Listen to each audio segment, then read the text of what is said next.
Ladies and gentlemen, in the red corner, hailing from the state of Nevada, representing the Steam and Wise Guys, it's the always feared Vegas odds maker. And in the blue corner, the crowd favorite from South Florida, Marc Winning Picks Lawrence. And now, let's get it on! Against the spread, Winning Picks with Marc Lawrence. Hi, everybody. Marc Lawrence once again for the Against the Spread podcast, kickoff edition number 1, coming to you for the 2023 football season. I'm here with Victor King from King Creole Sports. As always, we'll be talking a bit later in the show with Andy Iskoe joining us from Vegas for the Vegas Vibe, and our good friend Jim Feist, also from Las Vegas, with a strong NFL football preview you don't want to miss. And with that, I want to welcome in Victor King from King Creole Sports. And Victor, I hope you're ready for the 2023 football season. And before we get to that, let's talk about what you did in the offseason. I know it was a little bit of a rough offseason for you, Victor, and my heart's out to you. Yeah, Mark. This is a football season that I'm looking forward to probably more than any other. It's been a long summer for my family. A summer with some sadness, some grief, even some sickness. Back in early May, my mom back up in Ohio, Olga, passed away in her sleep. It was very unexpected. It was a shock to our family, a shock to my 94-year-old father. So that kind of necessitated a trip to Ohio for a reluctant funeral and memorial service. And 14 days after my mom's funeral, my younger brother, Robert, passed away as well in the hospital. This one was not unexpected, but weird nevertheless. My younger brother had an infection on his toe way back in Thanksgiving of last year, and this infection turned into a lengthy hospital stay. The infection traveled all the way up his body to his back, to his neck. He passed away in terrible pain in the middle of May. So obviously for us, another trip back up to Ohio, another funeral, another memorial service for, two members of our King family. We do appreciate your love, your support from both you and Colleen. My wife, Sandy, has been a rock throughout this time period. And then the weird thing is once we get into July, after 2 months of grieving, my brother and his wife, Carrie, that's Kurt and Carrie, decide to come down for a nice 10-day vacation in South Florida with his younger brother. And wouldn't you know it, day 2 after they arrive in July, we all go to our favorite German restaurant for a wonderful dinner, and that would be the Checkers Old München German restaurant in Pompano Beach. We've been there many times. We've talked about it on the podcast many times. And we brought along, of course, Mark and Colleen as well. The 6 of us had a fantastic German dinner at this restaurant. But wouldn't you know it, we all 6 caught COVID from that restaurant experience. And that laid us up for a long, long time. I don't know about you and Colleen, but here we are a couple months later. I'm still kind of feeling the after effects. I know, Mark, that I was just, that first week of having COVID was a blur. I did not remember anything. After it had me out of the Playbook offices for a 3-week period in July. I know it was rough on you and Colleen. For Sandy and myself, and for Kurt and Carrie, it was our first bout with COVID. So it was kind of rough. I know it wasn't your first bout, but it was difficult for you and Colleen as well, wasn't it? Yeah, it was a tough time, Victor. In fact, the bout we suffered was a little bit more difficult than the first bout. I was a little bit surprised at that, but nonetheless, we were able to soldier through it. And I know you relapsed, Victor. Yeah. After you tested, and then you tested positive again, tested negative, then positive again. So you did have a tough time with that. There's no question about that. But most importantly, foremost, my heart, Colleen's heart, and everybody in the Playbook office, our heart goes out to you for the passing of your mother and your brother this offseason here. And I can only assure you that having been through exactly the same thing, that times will get better, and they're going to get better just largely through memory. And if you can focus in on all the good things, keep that foremost in the front of your mind, it's going to help you along the way. So again, our hearts are out to you. We love you, man, and hang in there. Right back at you. My heart is beating heavily with those words and those thoughts from you. And again, special thank you to you and Colleen, to my wife Sandy, who's been an absolute rock, and to my new hero, who is my older brother Kurt, who has gone through a lot in the last couple of years, and he is definitely my new hero. But like we just touched on at the top of the show, Mark, I am like ready for a football season like nobody's business, and I'm ready to get into our all college football podcast. Yeah, let's do that, Victor. Week number 1 officially of the college football season. Week 0 was last week when we had a handful of football games, but this kicks it all off this weekend. 45 college football games on tap this week. And why do I know it's 45? Because we just wrapped up the Playbook football newsletter, and we wrote up 45 college football games in detail. In fact, it's really, really an in-depth newsletter. You not only have write-ups on every college football game this week. Victor does a great job with college football over-under totals and what to watch for this football season.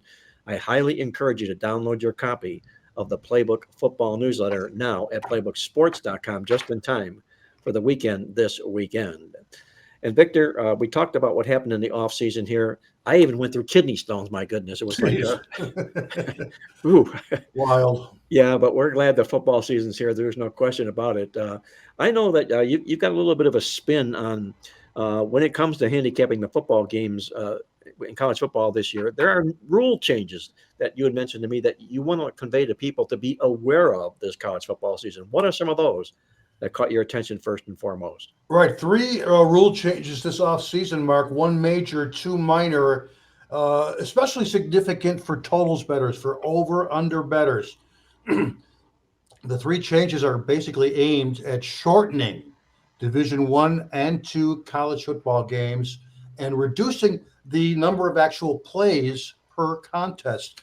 Now, they're telling us that the reduction of plays, it's primarily a player's safety concern, especially with the expanded college football playoff on its way next season.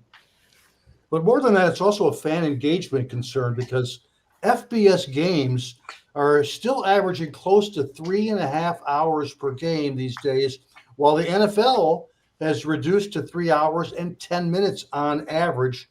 Of course, additional plays per game creates more injuries. And again, the rules were changed with basically 2 goals in mind. Number 1, to keep the college football game moving, the pace of play, if you will. But number 2 is to modestly remove plays from a game. Again, in the FBS, the average last year was 178 total plays per game. If you look at the NFL, they averaged 151 plays per game. So that's a pretty significant difference. And there's no real target goal with these changes, just the idea of modestly reducing the number of plays per game. And again, that number 1 major change is this, Mark, and that is that the running game clock will now continue to run after first downs as it does in the NFL, except for the last 2 minutes of each half. So what does that mean? And it's going to take us a while for us over-under bettors to understand and perhaps act on the impact of this rule change. Most folks are saying we'll see anywhere from 8 to 10 less offensive plays per game. Overall scoring could go down by anywhere from about 6 to 9% per game. I will say this in last week's action that week 0, 3 games went over, 4 games went under. There was an average of 10.9 possessions per game last weekend compared to 12.4 in 2021, week 0, and 12.6 in 2022, week 0. So that basically comes out to about 3.5 to 4 less overall offensive possessions per game. Again, it's going to take our database a couple of hundred games to get a handle on how these rule changes will affect over-under wagering, but they definitely will this season, Mark. Good food for thought from Victor King about the rule changes that are going to be happening this 2023 college football season. You're tuned in to Marc Lawrence Against the Spread, the nation's most popular sports handicapping talk show. And before we bring Andy Iskoe in from Las Vegas, Victor and I are going to tear apart our college football game of the week on tap this weekend. Victor, I don't think there could be a better game we can ask for than what we picked out for this particular selection on our college football game of the week. We've got a matchup of two teams that look to be, for all intents and purposes, top 10 football teams when LSU takes on Florida State at the Camping World Bowl in Orlando, Florida. Victor, how do you see this game shaking out? Right, a fantastic college football game of the week, Mark. And you mentioned ranked teams. They are. Now, these are only the preseason rankings, but LSU number 5 and Florida State number 8. Of course, the game is one of the there's a couple games that will be played this Sunday, September 3rd, 7:30 p.m. Eastern. You mentioned it, Camping World Stadium in Orlando, Florida. LSU opened up -2. They're -2.5 to -3 as we speak and as we record the podcast on Wednesday. Over underline opened at 55.5, and we're somewhere in the neighborhood of 56.5 right now. Last year, let's see here, LSU was an 8-6 over under team. That's 8 overs, 6 unders. Their average line 53.2. Their average score 57.0.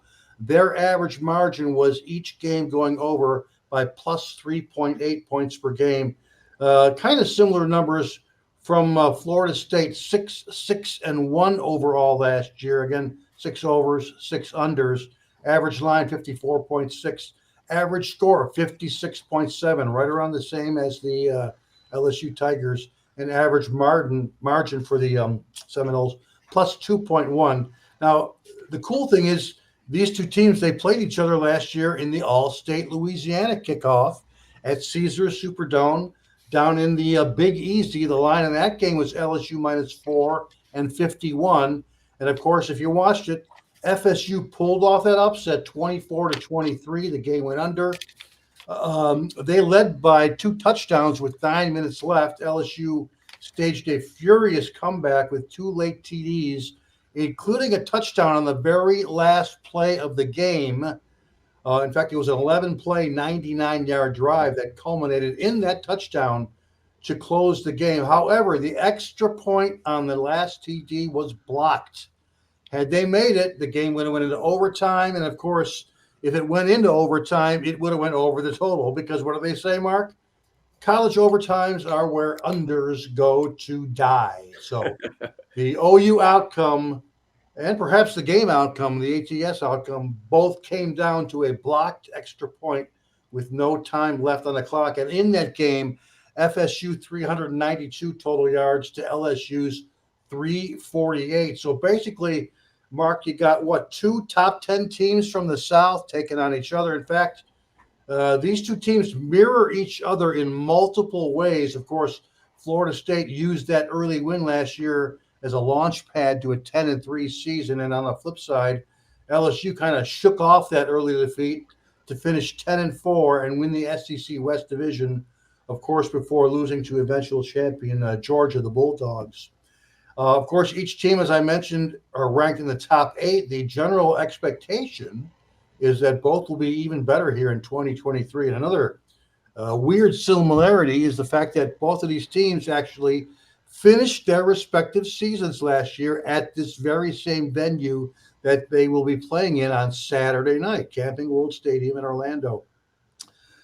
Finally, the final similarity for me is that both teams feature a dynamic quarterback, each of whom threw 2 TD passes in that game last year. Of course, we're talking Jaden Daniels of LSU, Jordan Travis of Florida State, a couple of elite quarterbacks who can do it all. They can run, they can throw, and they're extremely elusive. From an over-under standpoint, Mark, number one, we're going to keep our eye on what? On this tropical storm Idalia, which could very well be a hurricane that, of course, hit us in the state of Florida today on Wednesday. I'll say this, though. I don't think it's going to have much of an impact in Orlando once we get to Sunday evening. So with a decent point spread And a very low point spread, I might add. The favorite's only laying 2.5 points in this game. This one could come right down to the wire, just like last season's game. The most popular final scores in my database queries are like 31-30, 33-27, 34-27. That's in the neighborhood of about 60-64 total points. We will call it a slight lean on the over for now, but once you get to the weekend, keep your eye on the weather conditions down there in Orlando, as we again right now at this point lean on the over in what should be the game of the weekend. Victor leans to the over in the big LSU Florida State Showdown football game this weekend, with a quick reminder to keep an eye on the hurricane that may or may not pass. It sounds like if it's there, it's going to probably pass through. So probably just be a question more about the field condition going into that football game. But nonetheless, keep an eye on the condition of that particular game. Now, let's take a look from this game here from a straight up an ATS aspect perspective on the side. Look at this LSU football team. They struck gold last year when they hired Brian Kelly. I know they paid a king's ransom to bring him in there, but it was well worth it for everything they did. But they also, if you will, they led a charmed life last year, and just simply in the sense that they were a 3-loss team that made it to the college football playoff last year. The first team ever with 3 losses to make it into the college football playoff, but nonetheless, a feather in the cap for Brian Kelly, a job well done, if you will, by his football team. You take a look here also at this contest. Look at what LSU has done away from home as a favorite, away from the Bayou. Last 8 times they've covered the spread only 2 times in those football games. And in fact, Kelly himself, when he plays ACC teams and he's a small favorite of less than 3 points, he's just 2 and 3 straight up and against the spread. Now, waiting on the other side of this contest is Florida State, who's a real upstart football team this year. We showed a lot of improvement from this team last year, and they are loaded with a lot of experience coming back this particular football season. 18 returning starters coming in this football game, and they rank real high, obviously, in returning production overall ranking. And the reason they do all this is because last year they improved their offense 8 points a game and also 104 yards a game. Their defense also improved last year for Florida State, 6 points a game and 58 yards a contest. They also happen to dominate LSU in this series. I don't think many people realize that, but the last 8 times Florida State's taken on LSU, Florida State's won 7 of those 8 games on the scoreboard and cashed the money 7 times as well.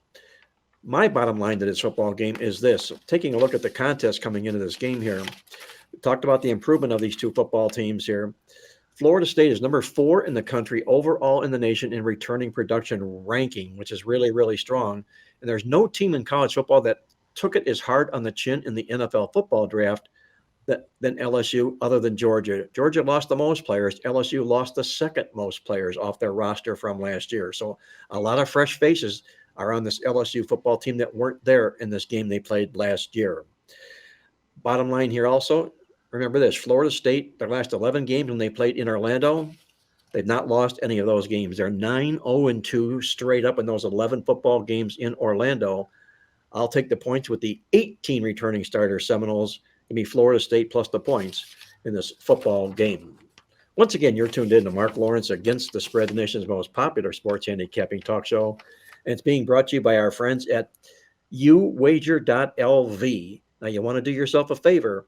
If you're looking for up to a 200% sign-up bonus, that's right, you heard me right, 200% sign-up bonus, go online at uwager.lv, YOUWAGER.LV. Use the promo code Playbook to sign up for your 200% sign-up bonus at uwager.lv, the only sportsbook that I, Marc Lawrence, personally endorse. And with that, it's time to get the Vegas vibe from our good friend Andy Iskoe in Las Vegas. Before we bring Andy on, Andy had a little bit of a contest update that he wanted to update with everybody. Not so much the plays, because obviously the plays aren't in. The NFL hasn't started, but he's got an update about how many contestants are in these contests here. And with that, let's hand it off to Andy to see what's going on in these contests in Las Vegas. Thanks, Mark. Once again, we'll be taking a look at the major contests here in Las Vegas each week, as we've been doing for the last few years. The 3 properties that will be covered will be the Westgate and their Super Contest and Super Contest Gold, the Circa Millions, and Circa Survivor, and the Golden Nugget contest, which is the one contest in town that features a combination of both college football and NFL handicapping each week. Let me start with the Super Contest at the Westgate. The contest has been around since the late 1980s. I believe 1988 may have been the first year that they held the contest. I've been a participant ever since moving out to Las Vegas in 1991, so this will be my 33rd attempt at trying to win the grand prize at the Westgate Super Contest. Formerly the most popular of the contests in Las Vegas, the Circa has given it some stiff competition in recent years. Right now, the Westgate has just under 800 entries, which is about the level at which they were last year at this time. The contest involves picking 5 NFL selections a week against the point spread. It's a static point spread that comes out in midweek, generally on Wednesday afternoon. So any actual line moves are not considered in the contest. So we've had a number of people who employ the strategy of, well, if the contest line is 7.5 and I only have to lay or I have to lay 8 on the board, I'll lay 7.5 in the contest and get what I call perceived value. That's a strategy that a lot of folks have used over the years to try and get the best number when it comes to contest play. Again, you pick 5 picks a week against the static NFL point spread, the games of your choice. It's $1,000 entry fee, down from $1,500 a few years ago, and it's become still the standard by which most of the contests are measured. They have actually a $5,000 entry fee called the Super Contest Gold, which is a winner take only. Otherwise, the regular Super Contest, I refer to it as the Super Contest Classic because that's pretty much what it is for a third of a century. And that contest is one that has been popular. And as I mentioned before, 5 picks a week. And we do 18 weeks, so 90 picks over the course of a season. That contest this year pays the top 20. Plus, there are about 11 in-season contests. They break the season up into multiple weeks, 9 weeks, 6 weeks, and 3 weeks. So many opportunities to cash in the Westgate Super Contest. Looking at the Circa contest, there's 2 contests that have become very popular. One sort of mirrors the concept of the Westgate Super Contest, and that's called Circa Millions. This contest comes with a guarantee. Last year, it was $6 million. They got only about 4,600 entries, so there was a huge overlay for the players. This year, the guarantee remains at $6 million. Not quite sure if they're going to reach the 6,000 entries that they need. That's a $1,000 entry fee as well.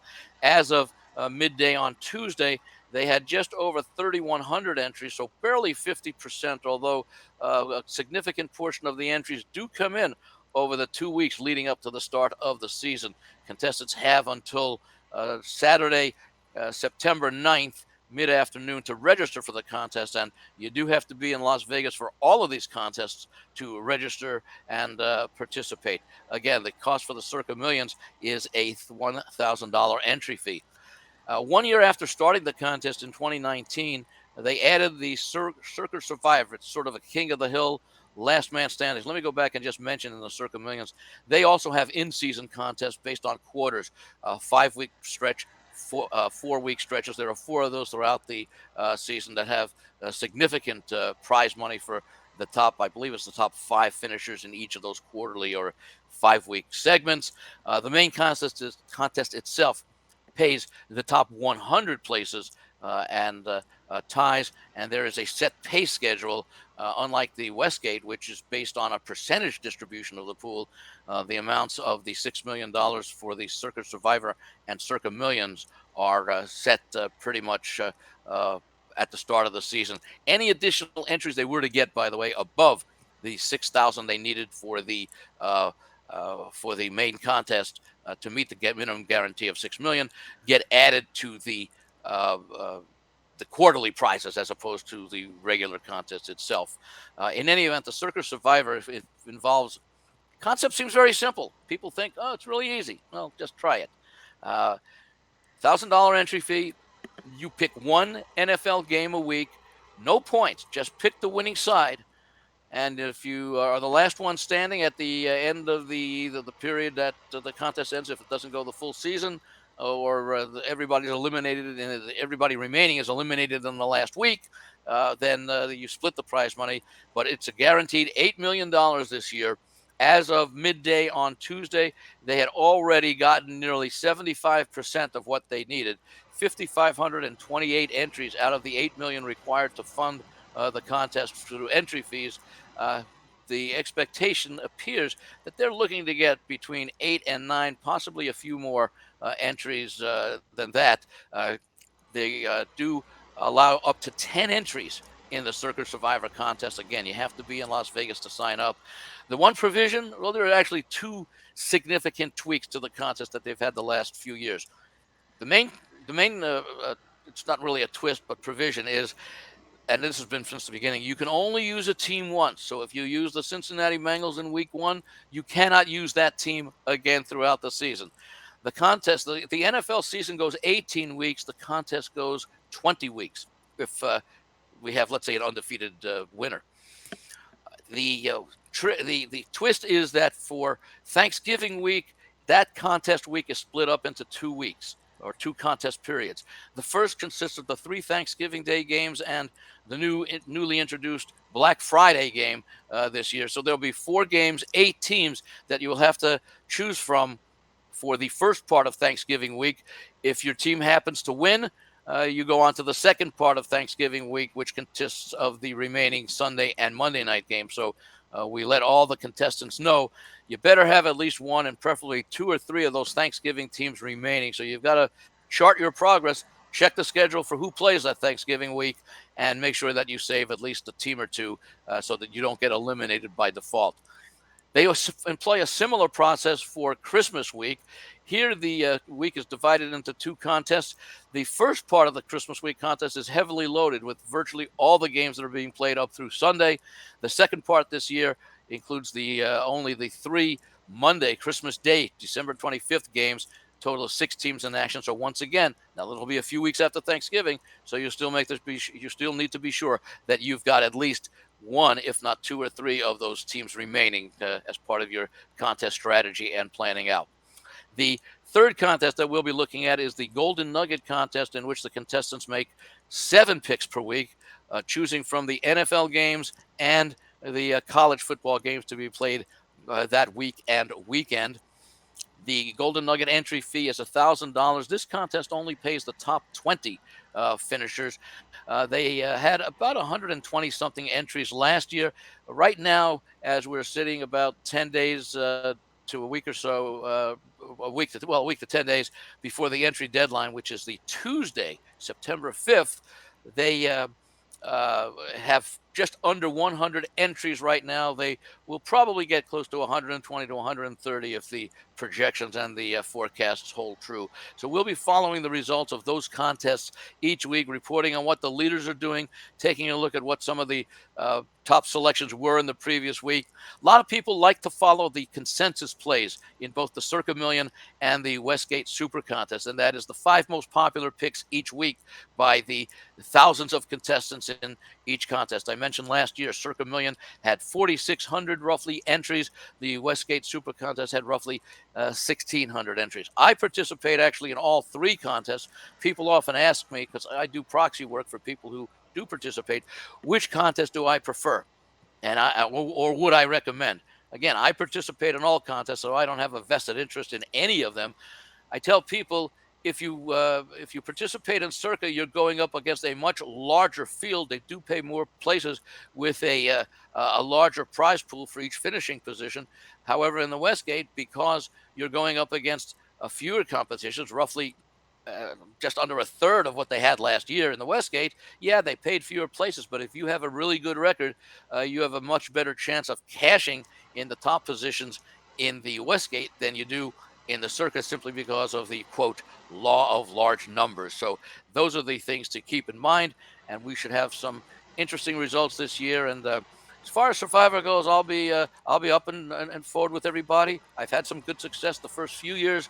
Last year, my entry in Survivor lasted all of 59 minutes as the Tennessee Titans were unable to hold their lead against the New York Giants. I don't take much consolation in that I was part of a lot of people who failed with the Tennessee Titans or other teams in week 1. Hopefully we'll be able to give it a nice longer run this year and see if we can make it into the time where maybe there are only double-digit entries remaining.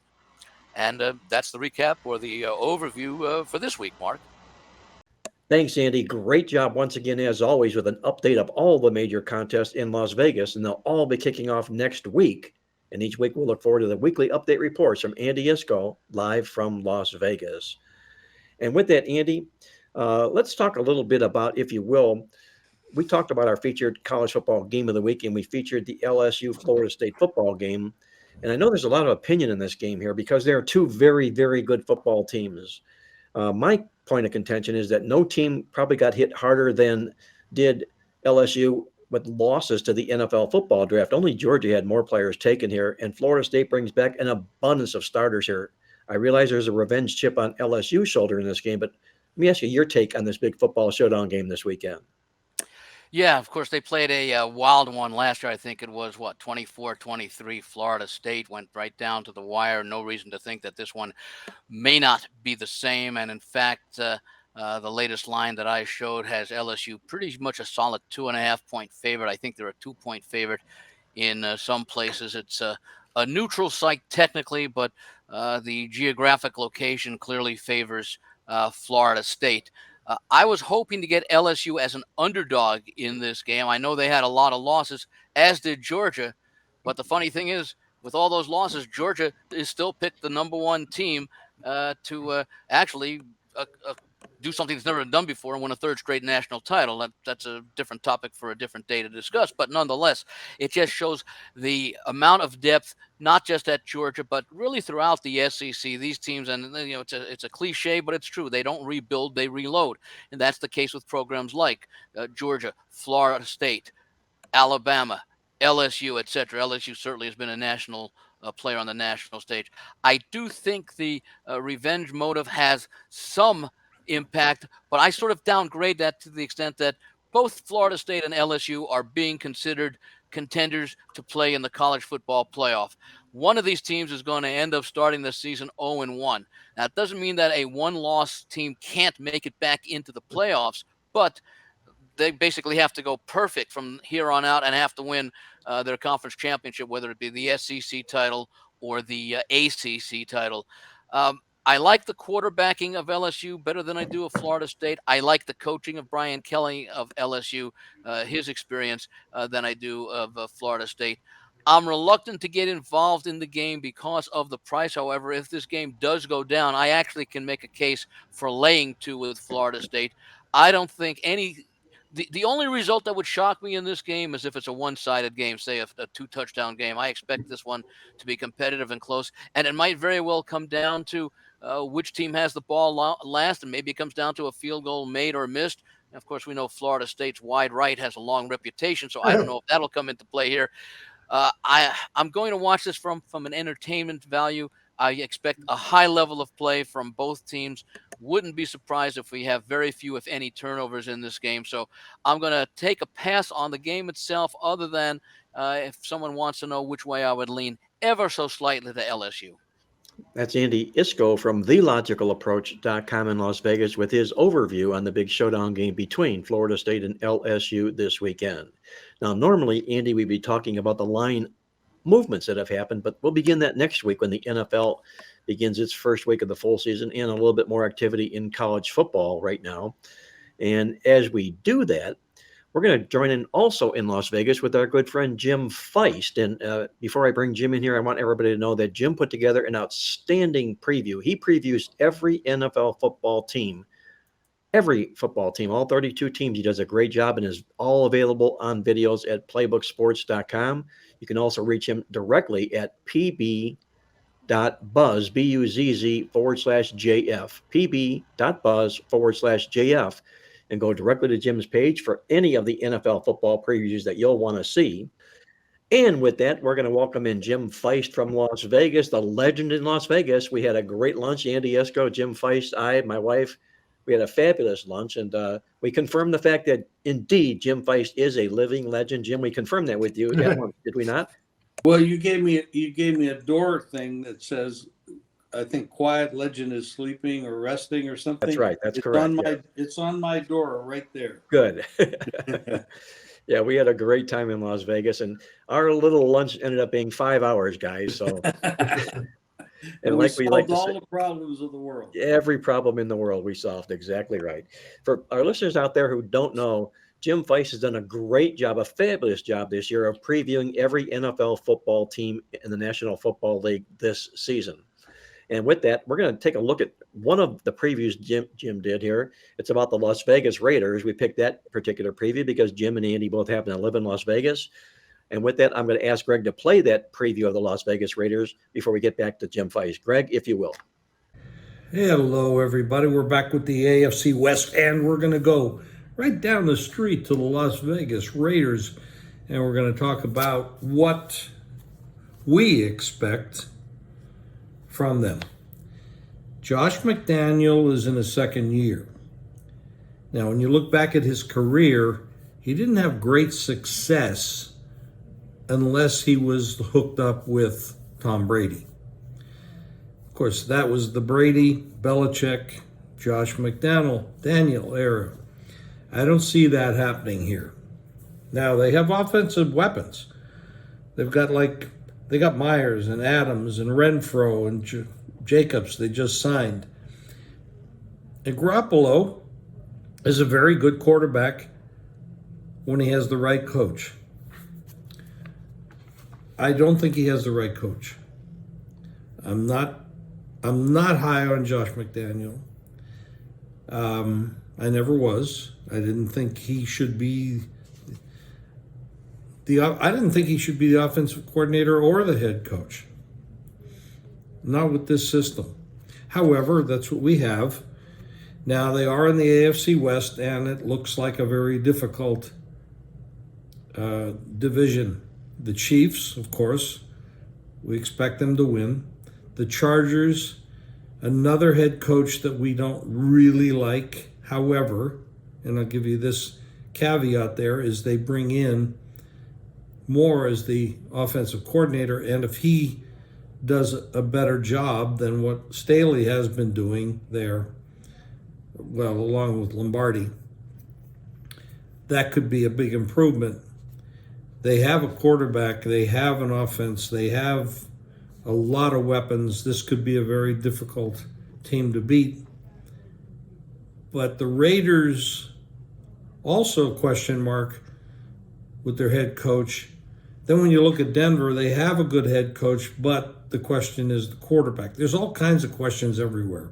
What I expect to happen is the Raiders will finish last in the division, and if it's not them, it'll be Denver. But what I'm saying is that there's two teams that'll vie for the division win, which would be the Chargers and the Chiefs. Heavily favored to the Chiefs, in my opinion. Now, let's look at the schedule for the Raiders. They open at Denver, then go to Buffalo. Two difficult places to go and play. Then they come home to Pittsburgh, which is a very well-coached, difficult team to beat. Then they go to the Chargers. Then they play a Monday game against Green Bay. We don't know what to expect out of Green Bay, just like we don't really know what to expect out of the Raiders. And then they play at home to New England. I don't expect much out of New England, so that the Raiders could actually win that game. They could win the game against Green Bay as well. Then they go to Chicago and to Detroit. Come home to play the Giants and the Jets, then go to Miami. They play a lot of tough teams, a lot of tough quarterbacks, a lot of good coaches. It's going to be a difficult year. They won 6 games last year. I think that's probably about their limit. Garoppolo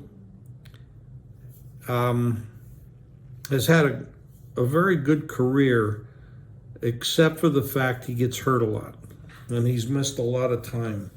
Now, he came up and he played with he was a backup at the Patriots under McDaniel and Belichick. Then he got paid real well and went to Kyle Shanahan and the San Francisco 49ers. This is a big drop off from where he came from to where he is now. I don't know that he will have the protection he needs. And if he doesn't, he'll probably get hurt again. He just came off surgery for his foot. So not a lot to, when you look at people ask the question, what's the toughest division? And a lot of people say the AFC West, which is this division. But I'm not so sure. We have quarterback issues with Denver. We have a health issue with the quarterback here at the Raiders. And of course, we got Mahomes and we got Herbert.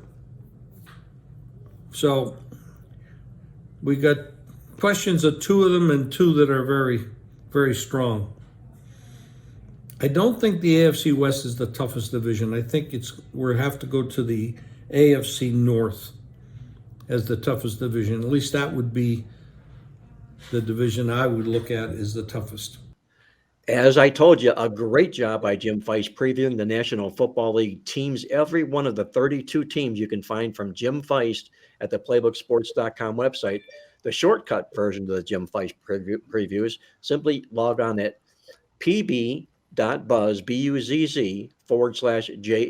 pb.buzz/JF. It'll take you right to the Jim Feist page, and you can watch any video you want of the National Football League as Jim previews each and every one of them. A wealth of information inside those videos. And with that, Jim, other than lunch that we enjoyed there, we've got a weekend of football coming on tap this weekend. The first full week of college football. We got a sample taste of week 0 last week. Any particular thing that stands out to you about the college football card this week? Maybe it's not so much a side, but anything that caught your eye to get ready for this particular week? Well, the one thing is I would talk about would be the rule change of the clock continuing to run. I think people need to be aware of that. I don't know that. I'm sure, Mark, you could explain it better than I can. But if the clock continues to run, doesn't stop, obviously there's going to be less plays run.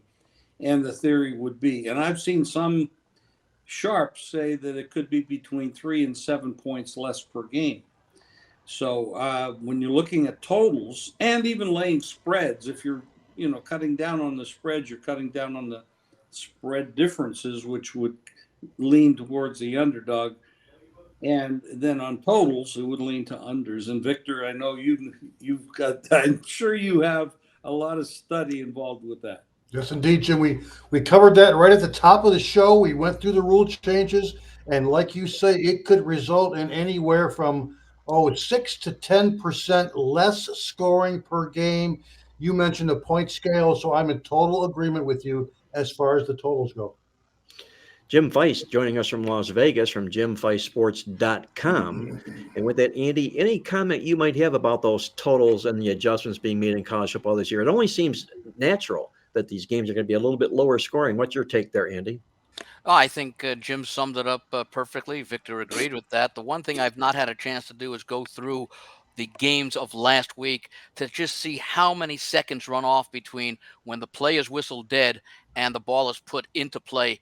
That could be anywhere from 10 to 35 seconds, I would imagine. Now, you add that up after a lot of first downs. I mean, what's the average first downs per game is probably somewhere, I'd say maybe between 35 and 45 per game if you figure each team gets roughly 20 first downs a game. That could add up to several minutes of play that we don't have, and that would be, and that's why I think the 3 to 7 point differential, is basically one score per game, be it a field goal or a touchdown. I don't think it'll take all that long for the books to adjust. It may take longer for the casual bettor to adjust. You're tuned in to Marc Lawrence Against the Spread, the nation's most popular sports handicapping talk show. And what a wealth of information we have on the show. AI, Andy Iskoe, the legend himself, Jim Feist, Victor King from the Playbook Totals Tip Sheet, and yours truly, Marc Lawrence, getting you ready for all the action this college football weekend. And Jim, before I let you get out of here and get to the sports books in Las Vegas, which I know you like to frequent, or at least on your app you do, any any game that caught your eye for maybe a complimentary play that our listeners might want them to consider? Well, I haven't done the amount of work in college as I have in the pros because, like you said, I've been doing the previews, so I've Right. been really studying the pros. And there's been a lot of changes in the last couple of days and a lot of cuts that we didn't expect that happened yesterday, and it's going to make a difference. I mean, Zappy he was cut, but he re-signed back with the Patriots, and that kind of thing is going on. The Trey Lance going from San Francisco to Dallas is probably more of a security blanket because of what of Dak's contract that looks like next year. So they're going to have to make a decision or pay him a lot of money. And then you go down to Arizona with Kyler Murray, and I believe the way his contract is set up, if the team makes the wrong decision and actually plays him, and he gets hurt on the field, it could cost the team $92 million. So I doubt very much that you're going to see Kyler Murray play at all for the Cardinals. And I think when you talk about a dumpster fire or a shit show or whatever you want to call it, I think the Arizona Cardinals are probably the worst team that's entered a football season in the history compared to the other teams playing in the history of the NFL. Strong words from Jim Feist. The Arizona Cardinals in the dumpster this year. Former head coach Cliff Kingsbury, who was more or less the architect of what's going on there, bailed out. He's now at Southern Cal on the sideline advising, if you will, Lincoln Riley. So he got out of Dodge just in time. But Jim says, beware, if you will, of the Arizona Cardinals. Jim, great job on the show. As always, we appreciate that. We'll look forward to talking with you next week. We'll get into the National Football League specifically. I know that's your game, and we'll look forward to doing just that. Until then, have yourself a great football week. Thank you, and good luck to all of you. That was Jim Feist joining us from Las Vegas. You can follow all of Jim's selections at the Playbook site at pb.buzz/JF. And be sure to check out all of those NFL football previews. With that, now let's take a look to see what Victor has a comment on. There was a lot of what happened, Victor, in the offseason with college football realignment. It drove the world absolutely crazy. I mean, I feel sorry if anybody that lives or plays or is employed in the Pac-12 with what happened there. It was a devastation totally. Your quick take, Victor, before I turn it over to what you pre-recorded on the show about the college football realignment this year. Right. I ran a segment with Greg yesterday in which we covered all the conference realignment changes for 2023 and also for next year, 2024. It gets a little bit long, but you do want to pay attention, Mark, because there will be a quiz later. Oh, quiz. Victor. That's a joke. Now, Andy might want to hang on for that quiz. I'm not a big quiz guy, okay? I'll tell you that right now. I don't even like quiz, no subs, okay? But I'm looking forward to what it is that you had to say about the college football realignment. And with that, let's listen to it now. And here we go, guys. Again, it's Victor from playbooksports.com. And here it is. This is what we've been working on here over the last 2 weeks at Playbook. It's our college football newsletter. It comes out on Wednesday, October 30th. Of course, it's released every Wednesday after 1 o'clock p.m. This week's Playbook football newsletter, 20 big pages. You don't want to miss it. Check it out at the website. And since this is a all college football podcast that will be running on Wednesday, that's what we're going to run through in this short little 5 to 6 minute segment where we're going to talk about conference realignment, what's been going on in college football. Of course, it kind of seems like it's been a nonstop realignment these days. And let's run through those conferences as we can. You know, there's been seismic moves thus far in the last 2 seasons, of course, with Oklahoma and Texas making the move to the SEC next year, the Pac-12 basically disbanding, and a couple of their big teams moving to the Big Ten. Those are the big seismic moves. But let's run through the conferences really quickly here, and we'll let you know where all things are in the 2023 season. And of course, we'll go in alphabetical order. We'll start with the ACC. Of course, they've announced no big plans, but this conference is pretty much up in the air still. Yes, in this season, they will continue to play with 14 teams. Their last realignment was back in 2013 when Syracuse and Pitt joined the conference.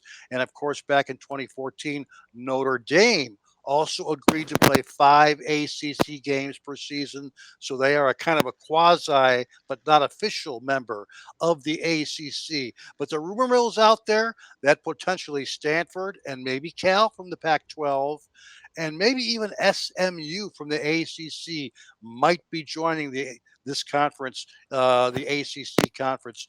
So we'll keep an eye on the potential going on in the ACC conference. Moving on to another Power 5 conference, all the action's been in the Big Ten. They've seen the most major changes over the past decade. Of course, Nebraska joined from the Big 12 back in 2011. They were joined by Maryland and Rutgers, of course, from the ACC and the Big East, respectively, back in 2014. But of course, the big news for the Big Ten. As of next year, they'll be having 4 brand new teams: USC, UCLA, Oregon, and Washington from the Pac 12 will all be members of the Big Ten Conference in 2024. That's next year. And of course, that'll push this conference up to 18 teams, the largest conference in college football. And we got a feeling the Big Ten is not done yet. Next up, let's check the Big 12 Conference, another conference in which there has been a lot of teams coming and going. We already told you about Oklahoma and Texas. They're out as of next year. This is their final year in the Big 12 Conference. They'll be leaving for the SEC. So after losing a couple of teams, what did the Big 12 do? They added some teams. They added 1, 2, 3, 4 extra teams in the conference for this season. BYU, who used to be an independent, will be in the Big 12 in 2023. So will Cincinnati, Houston, and Central Florida, all from the AAC conference, making the move to the Big 12 conference in the 2023 season. It's going to be a wild year in the Big 12. And not only that, but next year in 2024, joining the conference, or I should say rejoining the conference, will be the Colorado Buffaloes. In addition, other schools from the Pac-12 making the move to the Big 12 Conference in 2024 include Arizona, Arizona State, and Utah. It's going to be a 16-team Big 12 Conference in 2024. Pac-12 Conference. Moving on, let's head out west, but not for long, apparently, because we mentioned all the teams who are moving from the Pac-12. That would be Arizona, Arizona State, Colorado, Oregon, UCLA, USC, Utah, and Washington. And that basically disbands one of the college football Power 5 conferences. Yes, for this year, they'll be at 12 teams in the Pac 12 conference, but who even knows if there will be a Pac 12 conference in 2024? Stay tuned for next year. Next up, let's talk about the big one, the SEC conference. Now, obviously, we know they added Missouri and Texas A&M way back in 2012. And of course, they will be welcoming in Oklahoma and Texas next year in 2024. For this season, no changes in the SEC. They will remain at 14 teams. But again, with Oklahoma and Texas joining next year, this conference will bump up to a full 16 teams. We'll run through some of the minor conferences very, very quickly. Of course, I mentioned the AAC conference. Cincinnati, of course, made the move to the Big 12. Of course, Houston and Central Florida also made the move from the Big 12, joining the conference this year in 2023. Charlotte, Florida Atlantic, North Texas, Rice, UAB, and Texas San Antonio. That's 6 teams joining the AAC conference. So the conference will have 14 football playing members in the upcoming season. Big changes in the AAC, as in the Conference USA as well. They've probably had the most movement of any conference this upcoming season, Conference USA, as 6 teams are leaving and they're being replaced by 5 other teams over the next 2 years. Don't forget last year, Marshall, Old Dominion, and Southern Miss left the conference for the Sun Belt in 2022. So in this wacky Conference USA, what is the conference lineup going to be in this 2023 season? Well, let's see. We are adding Jacksonville State and Sam Houston State. That's right, 2 FCS teams making the move to FBS. So they will be joining Conference USA. That's Jacksonville State coming off a week 0 win last week. Welcome to the FBS. And Sam Houston State as well. Also joining Conference USA this season, Liberty and New Mexico State. And finally, next year, another FCS team will be joining Conference USA, making the move from FCS to FBS. Next year in this conference will be Kennesaw State. MAC Conference, no changes whatsoever in the Middle American Conference. They'll play the season with 12 teams this year, as will the Mountain West Conference, a 12-team conference again this season as well. And finally, in the Sun Belt Conference, their latest realignment actually happened last year as FCS team James Madison moved into FBS territory and joined the Sun Belt Conference, while, of course, Marshall, Old Dominion, and Southern Miss joined from Conference USA, the Sun Belt Conference. And again, that was last season. So there you have it. The smoke has cleared a little bit in regard to the conference realignments. We've got some major changes happening next year in 2024. That is where we are at in terms of college conference realignment changes in 2023. With that said, let's get back to the Marc Lawrence podcast. You don't want to miss it. Against the Spread with Marc Lawrence, yours truly, and the rest of the boys. Have a great day. Like I said, guys, lots of great information from the King, Victor King, on the college football realignment and what's going on in the world of college football these days. It's not the same college football world that we know, obviously, when we were growing up. And with that, Andy Iskoe, I want to bring you back into the show here right now before I let you go. Andy, what's your thought on what's going on with the college football scene this week? Victor hits on the college football alignment. We talked about rule changes here. Do you see college football being better or worse right now than it was in the past 10 years? I think as we all grow older, we tend to appreciate the long-time rivalries that we grew up watching as kids. And now so many of them have gone away and will continue to go away.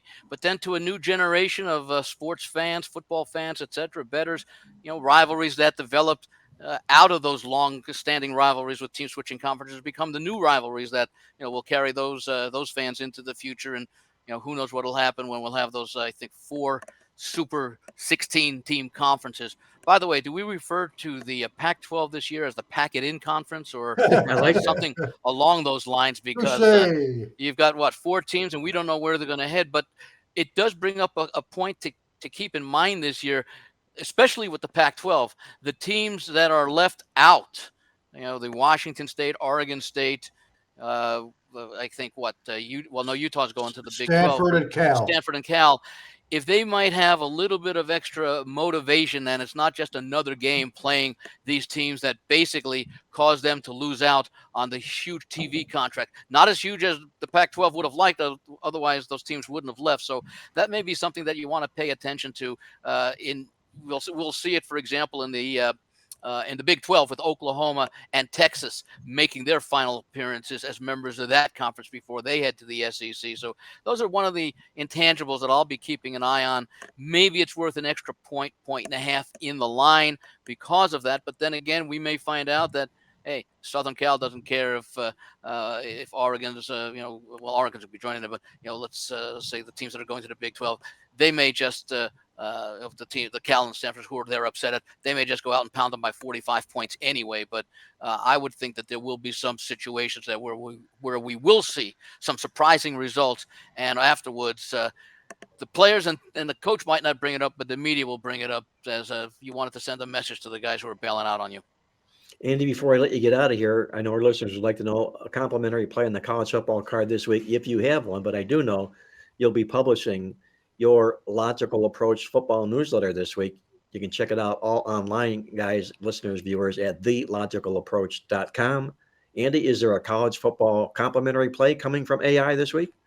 Sure, I'm going to take a look. We don't know what we see out of these teams. We only saw 14 of them play last week, so a lot of us are going on what we expect to occur, changes from last year. But there are also some intangibles at play that I think may be involved in the game between Northwestern and Rutgers. It's been a struggle for Rutgers coach Greg Schiano in his second stint in Piscataway. The Scarlet Knights just 12-22 since he took over in 2020. But he has improved the recruiting and finally has a team comprised mostly of his recruits. It's a bad situation for Northwestern in the wake of that hazing scandal within the athletic department that resulted in the firing of longtime and very successful, perhaps the best coach at Northwestern since Ara Parsegian before his Notre Dame days, as Pat Fitzgerald was let go. I'm concerned about the overall impact. The internal issues probably spill over onto the field somewhat. Northwestern's admission standards are high, focusing as much, if not more, on the student rather than on the athlete, which suggests a lack of overall talent and the depth combined with the coaching change. Northwestern has struggled in recent seasons. Surprisingly, in the COVID season of 2020, they went 7-2, but that was the aberrational year after Fitzgerald and the Wildcats had great success really for the better part of the previous decade. In 2019, 2021, and 2022, Northwestern was just 7-29 straight up, never winning more than 3 games in any of those seasons. So, maybe it was time for Fitzgerald to go, but unfortunately not under the circumstances that we would all like to have seen them. It's hard to see many positives in the program in 2023 for Northwestern, whereas Schiano and Rutgers, who has a nice track record of having built Rutgers up the first time, I think the prospects for Rutgers are much brighter this season. The line has gone down from Rutgers 7 to Rutgers 6.5, and to me, that's a buy. Andy Iskoe buying the Rutgers Scarlet Knights in this football game as he fades Northwestern and looks for their woes to continue. Andy, as always, a great job on the show this week. And once again, our listeners are encouraged to log on at thelogicalapproach.com to check out information on Andy's wonderful weekly sports newsletter. Andy, have yourself a great week, and we'll look forward to doing it again next week here on Marc Lawrence Against the Spread. I'll look forward to it, Mark. Thanks. That was Andy Iskoe joining us, guys. And with that, let's hop into my awesome angle of the week, a very popular segment on the show. People who like awesome angle super systems. I'm a technical handicapper. Everybody knows. I'm going to share this one with you. It's a pretty nice one. I call it Fun in the Sun. And what I'm looking to do is to play on any non-conference Sun Belt team that's an underdog in their first game of the season if they're taking on an opponent that won 3 or fewer games last year. These disrespected Sun Belt teams that are dogs to teams that weren't very good the previous year tend to rise to the occasion. How well do they rise to the occasion? Let me tell you this. Since the year 2000, there have been 7 qualifying plays. All 7 plays have won the money. Our Fun in the Sun play this year happens to be on Old Dominion when they take on Virginia Tech. And just coincidentally, inside the series, they played 6 times. Old Dominion is 5-0-1 against the spread. So play Old Dominion for our awesome angle play on the football card this week. And before I get to our final segment here, where Victor and I share our complimentary plays with you on the show, once again, I want to remind our listeners out there, it's 200% sign-up bonus time at youwager.lv. That's YOUWAGER.lv, the only offshore sportsbook that I, Marc Lawrence, personally endorse. Do yourself a favor. They run a wonderful operation over there. Check it out at youwager.lv. And while you're at it, inquire about your 200% sign-up bonus just in time for the football weekend. With that, Victor, I'm going to hand it off to you for your complimentary play on the football card this week. And I know you also want to talk a little bit about a rule that you follow here when it comes to handicapping college football games about offensive coordinators. So if you would, if it's not a complimentary play, because I don't really feel that there is one involved there, what is your rule about the offensive coordinators and what should we be looking out for this football season? Mark, since you did just mention that Old Dominion Virginia Tech game, I think there's a little bit of value on the under in that game. There's somewhere around 47.5, 48 points. Cool. Of course, Old Dominion, the Monarchs are running a transitional period these days, got a new offensive coordinator these days. I think there's some value on that game under the total. But I'd like to take a minute or two, and any decent over under handicapper better worth his salt is going to study coordinator changes in the offseason, offensive coordinator and defensive coordinator in college football, particularly offensive coordinator. If you're not up on the changes, you're behind the eight ball before the season even started. For instance, Mark, maybe the rest of the guys, do you know how many college football teams changed offensive coordinators this offseason? Any guesses? How many offensive well, there's almost every time when there's a new coaching change. So, and I believe there were about 26 coaching changes or so in college football this year. So I'd say we started with at least 25 of them. And then some changes are out of necessity because other offensive coordinators either retired or went to other schools. But I'm going to put the number at about 40. Okay. Anybody else? I think Jim's gone, but between 40 and 35 is 37 and a half. How's it look? Guys, how? Oh, there's Jim. Yes, yes. Guys, there we go. Unlike week 0 in college football, you should have bet the over. 61 teams changed offensive coordinators in the offseason. That's almost half of the all teams in college football FBS. With that said, there's a couple of teams that made significant offensive coordinator changes. I'm going to start with Clemson, a team who went 7-7 over under. Garrett Riley could be the best hire of the entire offseason. He turned a TCU Horned Frogs attack into a well-oiled machine last year. 38 points per game, 456 yards per game on offense. He turned a running quarterback into a Heisman finalist in Max Duggan, the guy who I believe was just cut by the Chargers. And he unlocked the potential of that stud running back, Kendre Miller, who is now on the Saints. Now, Riley inherits a 5-star passer in Cade Klubnik, first-team All-ACC running back in the great Will Shipley, and a killer offensive line. More overs than unders this year for the Tigers. Wisconsin, Phil Longo is coming to Madison, and his air raid arrival could result in a jarring reversal from tradition. You know, Wisconsin is long regarded as a ground and pound, 3 yards in a cloud of dust team in the Big Ten Conference, much like your Northwesterns, your Iowas, your Illinois. But Wisconsin could come out smoking big time, particularly in the first month of the season. You know, Longo came from that very fast-paced North Carolina Tar Heel program, the program that averaged almost 40 passing attempts per game. With him, he's bringing in quarterback Tanner Mordecai from SMU, Wow. who was a passing stud for the Mustangs. Not only that, but Wisconsin plays 4 very poor passing defenses in the first month of the season, particularly in week 1 against Buffalo. It could be a very explosive opening month for the Badgers. And finally, Oregon, the Ducks, Pac-12, soon to be in the Big Ten Conference. They've always had top-notch offensive coordinators out in Oregon. The Ducks' job is easily one of the most coveted in all of college football. And they brought in a Wunderkind in Will Stein. That's Wonder Kid in German. Yes, it is. Stein's only 4 years removed from calling plays at the high school level. But at Texas San Antonio last year, he was a maestro on offense. He ran one of the most dynamic offenses in all of college football, as UTSA averaged 38 points per game, 477 yards per game, top 10 offense with a veteran quarterback now in Bo Nix and a fantastic receiving core. Stein has the potential to keep the scoreboards lit up big time in what could be the final season of the Pac-12 conference. So there you go, guys. More overs and unders this season for Clemson, for Wisconsin, and for Oregon. Jim Feist, the winner of the Price is Right over-under on the college football coordinators on our opening kickoff show. Jim wins the prize. That'll be announced next week here on the show. Stay tuned. And with that, guys, before I sign off with my complimentary play on the show this week, I want to remind everybody that this show is being brought to you once again by our friends at uwager.nv.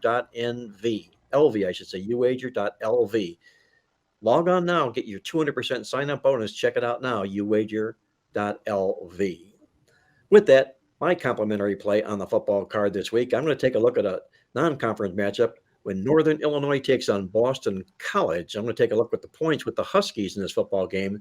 You got to take the points with the Sled Dogs almost every time they're on the road. They have one of the best road dog records in all of college football, and it has sustained for over 20 years. This football team just plays much better away than they do at home. The Huskies fell from 9 wins to 3 last year, so they'll be focused this football season, despite the fact that their defense improved 57 yards a game. I like that. You got a defense that really played real well last year, but it didn't show on the scoreboard. I think it will this particular season here. They're number 30 overall in the country in overall returning production, so there's a lot of depth and experience in this football team. And remember this, they have that experience because they played the highest amount of starts made by freshmen in 2020. What does that mean for this particular year or this particular game? It means that all those freshmen in 2020, they're now upperclassmen. They have experience, and that's an experience I talked to you about. They're going to come in here as a very well-experienced underdog in this football game. Take a look at Boston College. They were also 3-9 last year, and they haven't gone bowling now. It's been 3 years in a row. They've beat Northern Illinois in their previous 2 meetings, but each win was by a scant field goal in each football game. I'm going to take the points in this football contest with Northern Illinois as they live up to their tradition as a great road dog. Give me Northern Illinois plus the points for my complimentary play on the football card this weekend.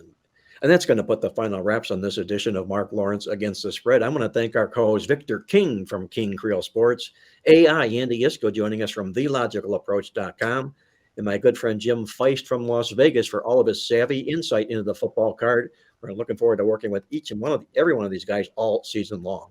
Until next week, this is Marc Lawrence once again reminding you to always to remember to bet with your head, not over it, and good luck as always.